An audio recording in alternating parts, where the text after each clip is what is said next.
अस्सलाम वालेकुम। मैं सर डॉक्टर ज़ीशान एक नई इन्फॉर्मेटिव वीडियो के साथ हाजिर हूँ। पिछली वीडियो में मैंने आप लोगों को बताया था कि स्टेंट डालना क्यों ज़रूरी होता है। तो कुछ लोगों ने सवाल किया कि स्टेंट डालने के बाद क्या मरीज़ बेकार हो जाता है। तो मैं आज इस टॉपिक पे जिसे कहता हूँ कि रोशनी डालूंगा।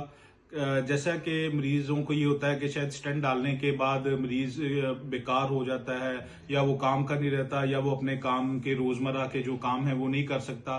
तो ये यकीन मानिए एक बिल्कुल मिथ है। तो ऐसा कोई इसमें हकीकत नहीं है। अगर जैसे कि मैंने आपको बताया था कि हार्ट अटैक चलने के दौरान विद इन 2 आवर्स आपको स्टेंट डाला जाए तो आपके दिल को किसी किस्म का नुकसान नहीं होता, आपके दिल के पट्टों की ताकत बढ़ जाती है। तो ये मरीज बिल्कुल सेम होता है जैसा कि वो हार्ट अटैक से पहले होता है। तो अगर मरीज अपनी दवाइयां खाए जो स्टेंट के बाद जरूरी होती हैं, वो आपने खानी होती हैं, वो खाए और एक हेल्दी जो जिसे कहते हैं रूटीन और लाइफस्टाइल अपनाए, तो उसकी जिंदगी में और उसकी डेली एक्टिविटीज में किसी किस्म की कोई रुकावट नहीं आती।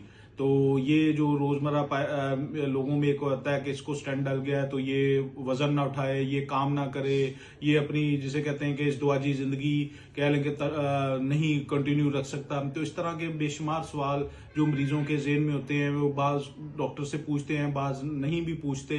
तो ये मेरा इस मिथ को क्लियर करना आज का टॉपिक था कि मरीज जो है कि स्टेंट डालने के बाद इवन ड्राइविंग भी कर सकता है, वो जहाज का सफर भी कर सकता है, ट्रेन का सफर भी कर सकता है, अपनी जॉब भी जारी रख सकता है। तो ये सिर्फ इसको लाइक कुछ दिनों का लाइक होता है कि 3 दिन के बाद जिसे कहते हैं कि वो हल्का फुल्का चल सकता है, 7 दिन के बाद वो अपनी ड्राइव कर सकता है, 2 हफ्ते के बाद वो अपनी ज़िंदगी जिंदगी और इस तरह के सारे मामला आते हैं, ट्रैवलिंग हर चीज कर सकता है। तो लिहाजा मेरी आप लोगों से गुजारिश है कि जब भी आपको कुछ इस तरह का मसला हो या आप लोगों के जेहन में कोई सवाल हो तो आप लाजमी अपने डॉक्टर से रुजू करें। बहुत शुक्रिया।